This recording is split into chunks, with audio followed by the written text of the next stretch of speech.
All right, what is going on, everybody? Welcome back to another video, another NBA off-season video. In this video, we're going to continue to go through some teams that I want to talk about and their off-season, do a little review thus far. And in this video, obviously, we're going to talk about the Houston Rockets, talk about the moves they've made, talk about the players they've acquired, talk about the players they've gotten rid of, and talk about mayhaps that they have been lost to the shuffle of the Western Conference when everybody else is in an arms race to try to be the best or try to even be the third best team outside of Oklahoma and San Antonio.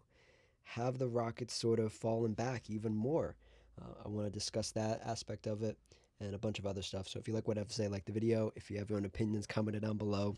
And if you just like the vibes, consider subscribing. So, yes, we are here again talking about another team and their off season. I was trying to come up with a video today because I took yesterday off. I had some other stuff I had to do. And I was like, what team do I want to talk about? And there were a couple teams I could have could be talking about right now. And the one I landed on sort of was the Houston Rockets because I feel like their offseason has been low key. It's been sort of under the radar. They have made some good acquisitions. I mean, they've just made two acquisitions practically, and they got rid of Dorian Finney-Smith, who was a net negative to maybe neutral. Um, he was the big acquisition last offseason, I think, right? Yeah, last offseason. It just didn't work out.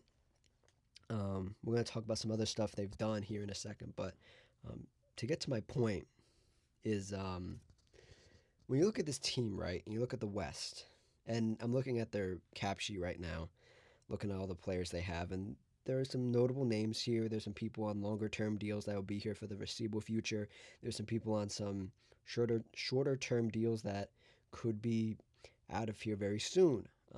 But if you look at the West and you look how it shaked out last year, we're going off the standings from last year. Oklahoma 1, San Antonio 2, Denver 3, Lakers 4, Rockets 5, Minnesota Timberwolves 6, Portland 7, Phoenix 8, Clippers 9, Warriors 10. That's after the play-in, obviously, after that shook out.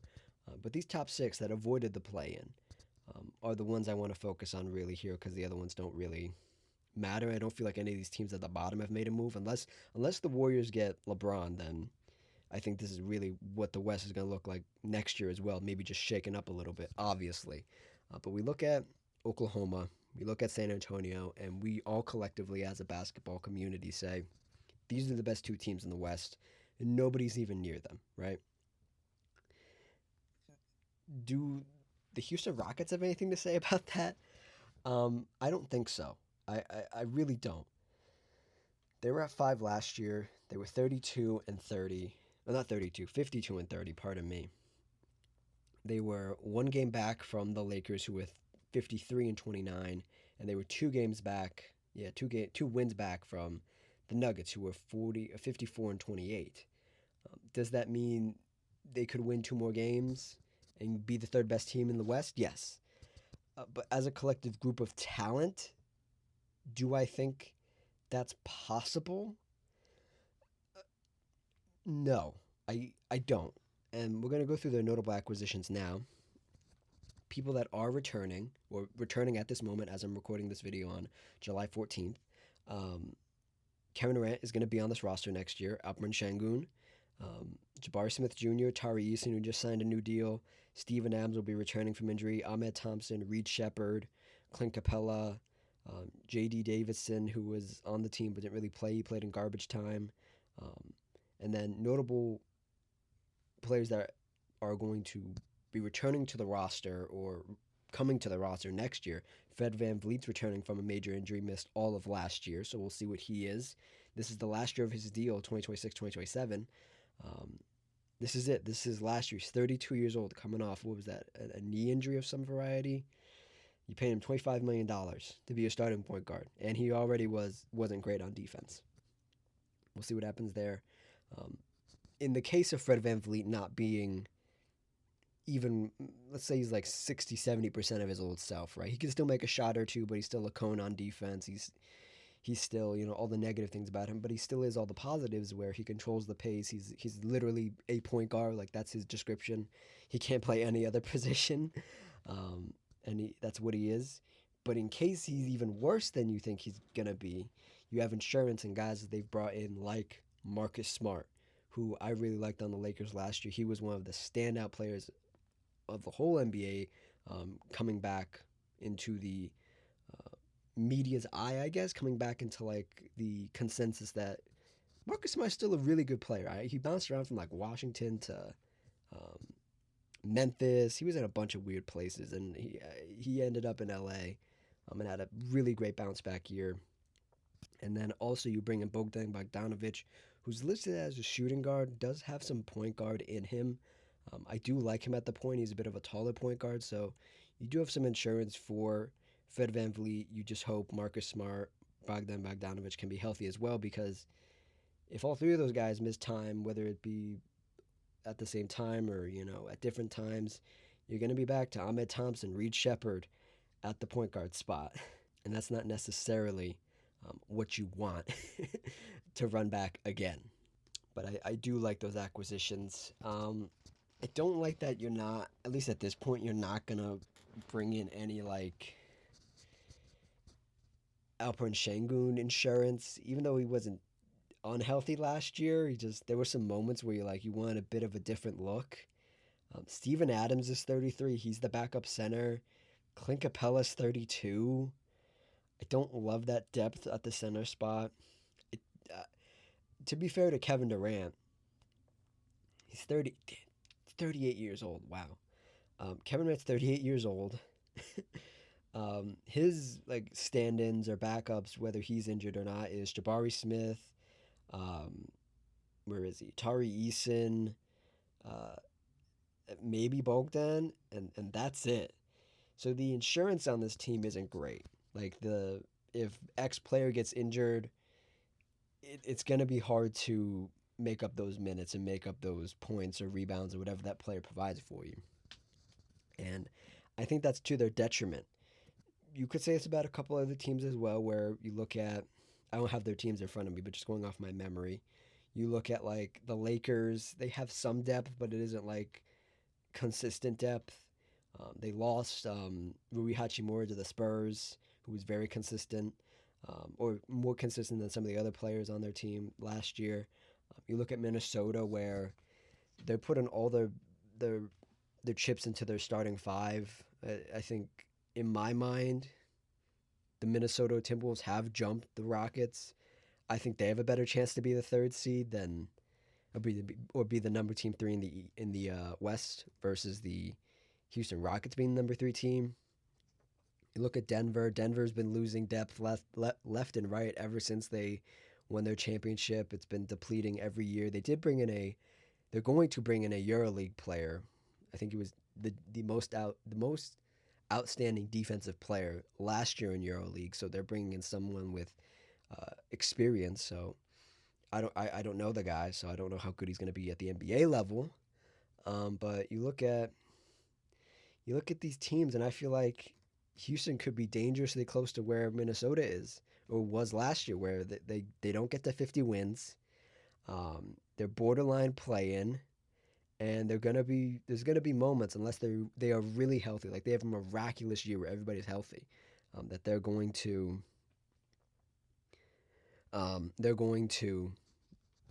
just be around the six, maybe even dip into the seventh seed. Because I like Minnesota better.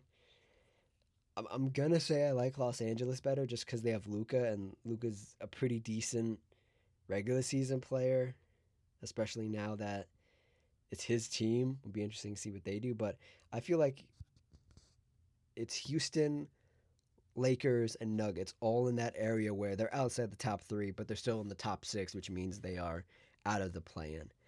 I just don't know between Los Angeles, Houston, and Denver who's the best out of those three. I don't. Let me look at this roster again, man. I don't. I'm. You're really banking on Freddie being healthy. You're really banking on Tari Eason continuing to take a step because they just signed him to a long-term deal. He's going to be here till the end of the decade. You're hoping Steven Adams is still some version of himself. He's another injury for Steven Adams. They're adding up now at 33 years old. You're hoping Ahmed maybe takes a step forward. Offensively, I don't want to say it was a disastrous offensive season for him, but it was underwhelming for sure. There was some underwhelming moments. Ahmed Thompson's on the last year of his deal. Huh, interesting. Reed Shepard. I mean, you're hoping Reed Shepard turns into something.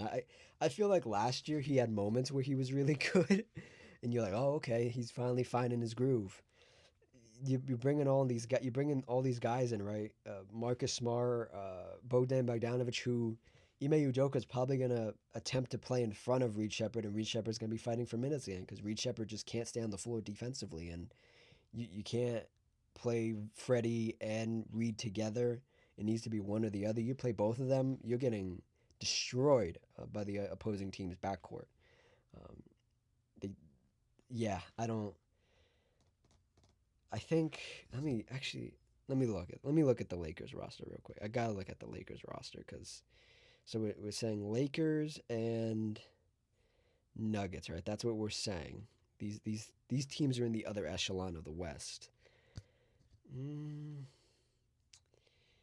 I don't know. It's looking. Mm,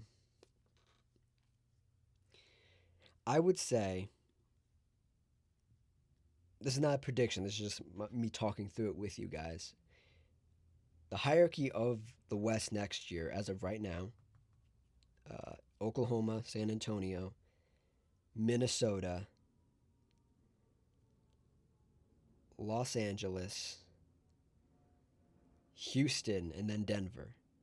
I feel like Houston and Denver are closest to each other than Los Angeles, Houston, Denver. I feel like Los Angeles is just a smidge bit above, just a smidge. And maybe that's my Luca bias. Maybe Denver should be taken more seriously because they have Jokic, who's a really good player, but he missed some time last year.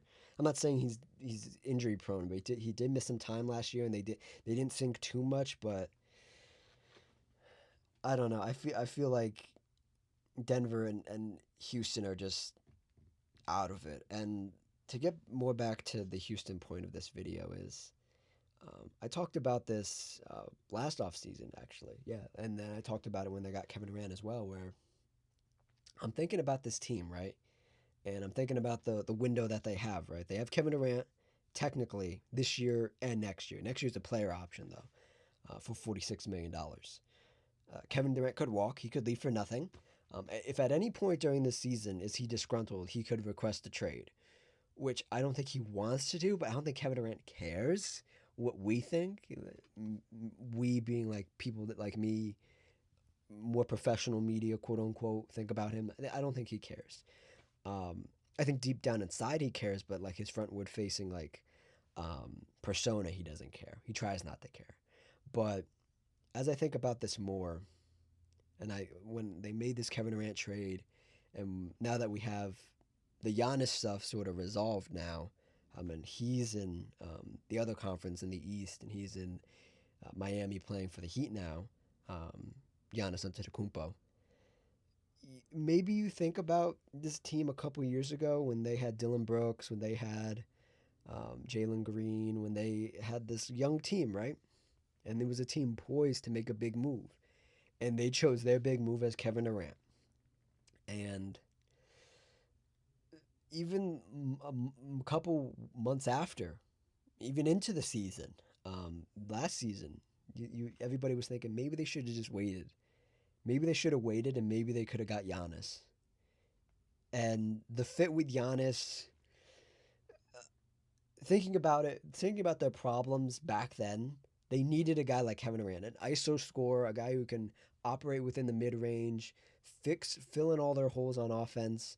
And you have Alperen Şengün, you have Jabari Smith, you have Ahmed Thompson, who I don't want to say are Ahmed's the most offensive lacking.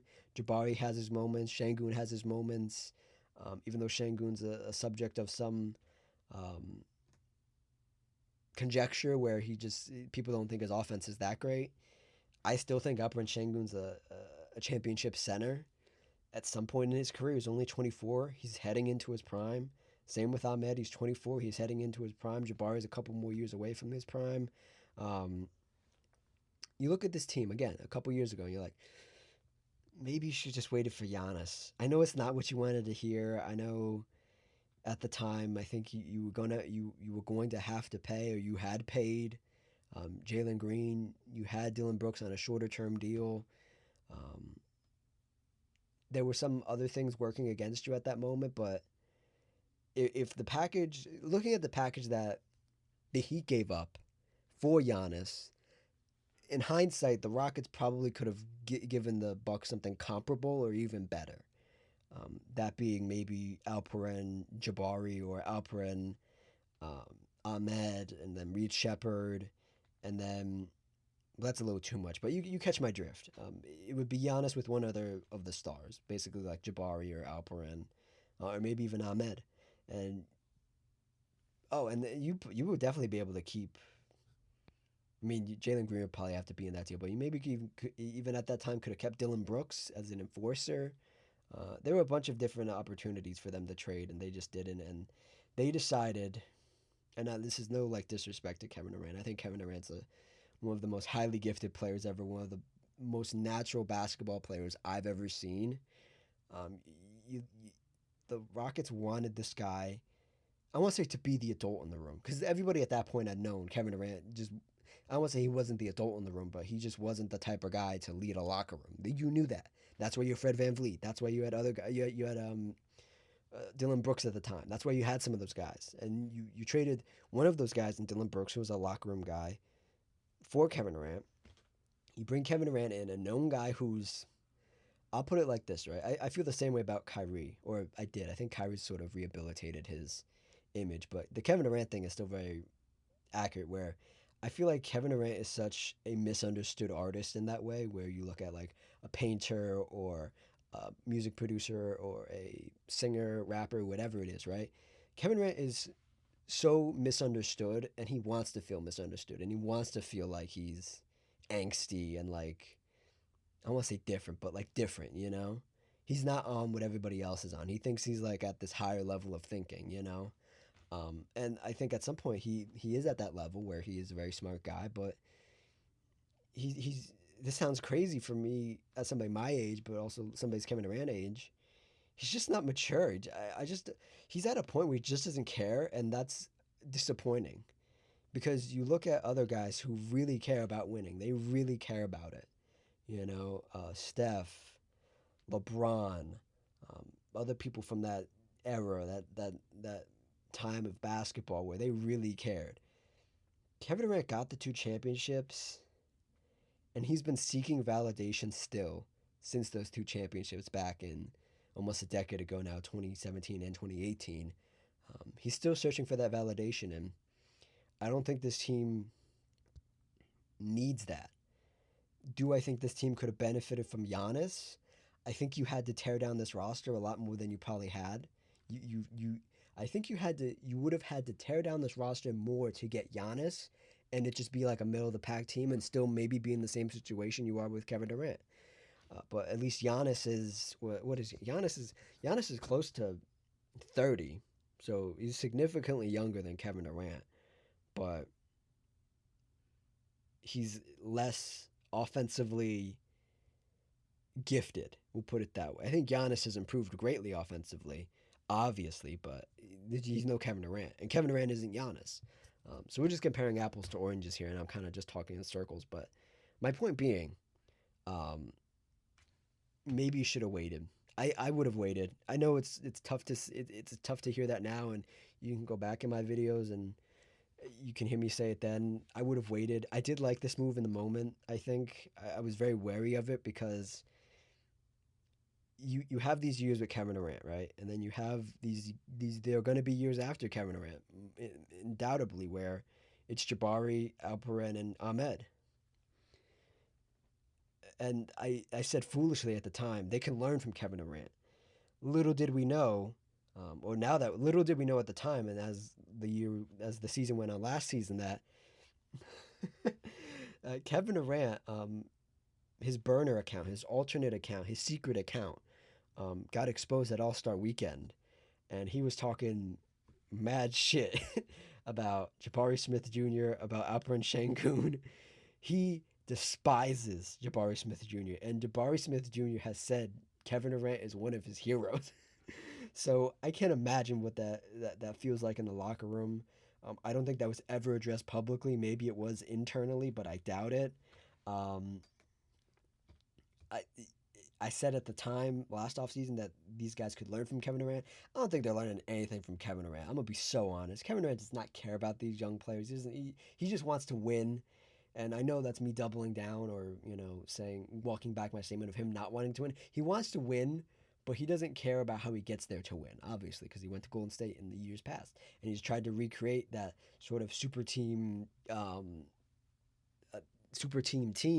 again at two different locations, and he just hasn't managed to do it. And this, to be fair to Kevin, this isn't a super team. This Rockets team is not a super team. But you have guys now like Marcus Smart who maybe can right the ship a little bit. I'm not saying Marcus Smart's fixing all your problems. I'm not saying all this, but Marcus Smart's is a no BS kind of guy. I think he softened a little bit in his older age, Marcus Smart, but I think it's somebody that can motivate Kevin Durant, and that's a good thing.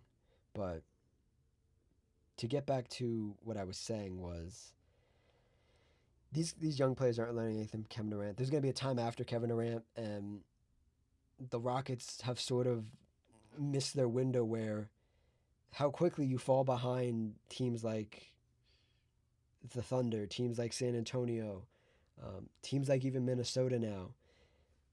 You're falling into a range where this is the same thing with the Lakers as well. With LeBron last season, now without LeBron, it's just the Lucas show where you're going to need a lot of things to go right in the playoffs. You can make the playoffs. I have no doubt about this team making the playoffs unless there's a horrific injury, but this Rockets team is going to make the playoffs. There's going to need to be a lot of favorable matchups for this Rockets team to even get to the Western Conference Finals, let alone make it to the finals, the NBA finals. Um, yeah, they missed their window. Maybe they pushed all their chips in too early, and I think that's that. Yeah, this happens, and I assume this happens in other sports as well, where a team thinks they're going for it, right? They think, okay, this is our moment right now. If we make this move, next year we'll be good, and we can compete a little bit, and then the following year after we get all the chemistry together, that next year, that second year, we can really compete. I, I they did it too early. They did it too early, and I'm gonna be honest. I'm a big fan of Ahmed Thompson. I don't know if he can be one of your guys on a championship team. I think I don't know if I said this on here or I said it somewhere else, but I feel like Ahmed Thompson's like in an Andre Iguodala sort of role where he's gonna be on a championship team at some point in his career just because of his athleticism and defensive tangibles and intangibles. But he can't be like one of your three guys. He needs to be like the fourth, fifth guy on a really good team. And I don't know if that's possible in this era anymore with the second apron and all this other stuff going on. I don't know if that's possible. Ahmed might be forced into that at some point, in the post Kevin Durant era, but I just don't see it right now. Alperen Şengün I still really like, but I do see what people talk about when he's like offensively limited sometimes. Jabari Smith just always eludes me. I don't understand why you paid him so much just to be average most of the season and show up every now and then. I guess it's just not to lose him for nothing, but yeah. Do you have any other thoughts here about the Rockets? Let me think here for a minute. I think to end on this is I want to say for some teams there's an easy way, right? Like you look at Oklahoma, San Antonio, whatever whoever you put in front of them, I have a firm belief they can beat almost anybody in the West, right? You look at teams like even the Nuggets, I feel like they could beat anybody. Given Jokic's still in his prime, he's still doing amazing things, and he's been to the mountaintop, and he wants to be there again. And you look at Minnesota. I don't think Minnesota can beat anybody, but they're right on that threshold. I feel like the Lakers and Houston, just to get out of the West, they're gonna have to do it the hard way. There is no easy way for these two teams, and again, specifically the Rockets. There's no easy way. And the last thing I want to say here, also, I tried not to mention it all video. There have been rumors and rumblings yet again of maybe Kevin Durant not wanting to be on this team past this year. That he could just walk away from the $46 million, or he could opt into that and then ask for a trade. Whatever the situation is, maybe by 2027, 2028, he's not even on the Houston Rockets. Um, I think Kevin Durant, I'm trying not to be meaner. Kevin Durant has soiled his his uh, I don't want to say his value because he's still a very valuable piece in the right situation. He's soiled his reputation a little bit because everybody knows what he is, and if you don't know what he is, he's not a terrible person. I don't want to say he's a terrible person. He's a fine person. You know, he's probably, if you're not working in the office with him, we'll put it that way, he's probably a great person. You work in the office with him, there's no question anymore that he's talking shit about you at some point. There's no question. Um, and that's just Kevin for you. And I look at this team again one more time, and I say to myself, at 38 years old, is Kevin Durant a championship piece? Is he the number one piece on a championship team? No. I don't think Kevin Durant is the number one piece on any team anymore. Yeah, I don't like it. There was rumors of him going to Minnesota in years past. That's kind of why I have this picture in the bottom left. But last year, before he went to Houston, or even before he went, before he went to Houston. Um, I mean, maybe if let's play a hypothetical game here, just for a second or two. If Kevin Durant was in San Antonio and he was the number two guy, would it work? Yes. But my point, he can't be the number one guy in a championship team. If he was in Denver, could he be the number two in a championship? Yes. Uh, if he was in Los Angeles next to Luca, could he be the number two? And that'd be a championship team. Yes. But as currently devised, I don't see it. I don't see it anymore. I just don't. I think he's still one of the most talented players I've ever seen with my own two eyes, and I've seen Kevin Durant do some magnificent things, some just jaw dropping things. And I think as I've talked through this video with you guys, I th- I think I think I've come to the conclusion that this is it. This has been it for Kevin Durant. He could still be a really great basketball player. He could play till he's 42 years old. He could play for 4 more years, but I don't see a world in which he is the championship piece on a championship team. He's number two, number three, and to be quite honest, and I said this also. I'm remembering as again I'm talking through this is, I think I said on this team there is no number one on this team outside of Kevin Durant. Like Kevin Durant is like the de facto number one because most of these guys aren't ready to be number one. Some of these guys are the development's still going on, so maybe they could be in the future, but as of right now they're not. Um, and to think about it also here, just right at the end, the coaching of Ime Udoka. I said this at the end of when they got bounced in the playoffs. Ime's reputation as a really great coach has just gone. It's been going down, down, down, down, down, down, down, down, down, down, down. And my opinion of him has gone down because it's like I kind of understand the roster and you're kind of stuck with what you're stuck with. If he has another bad year next year, and by bad year I mean just like regular season success is cool. Like every coach can do that basically, right? There are what is it now 10 coaches that can get you to the playoffs essentially in both conferences, right? So that's 20. That's 20 coaches, right? 20? Yeah, there's 20 coaches in the NBA. And then there are the leftovers that are good coaches, but they don't have the roster, whatever the case may be, or maybe they're just a placeholder coach. But there are 20 coaches every year that can at least get you near the playoffs, right? Ime, I have a lot of questions. I have a lot of questions, buddy, and I don't think this team. I think this team is just praying for the post Kevin Durant era at this point because the moderate success is good. It keeps people in the seats, it keeps the team relevant. But you were doing that well enough when you didn't have Kevin Durant. And that's that.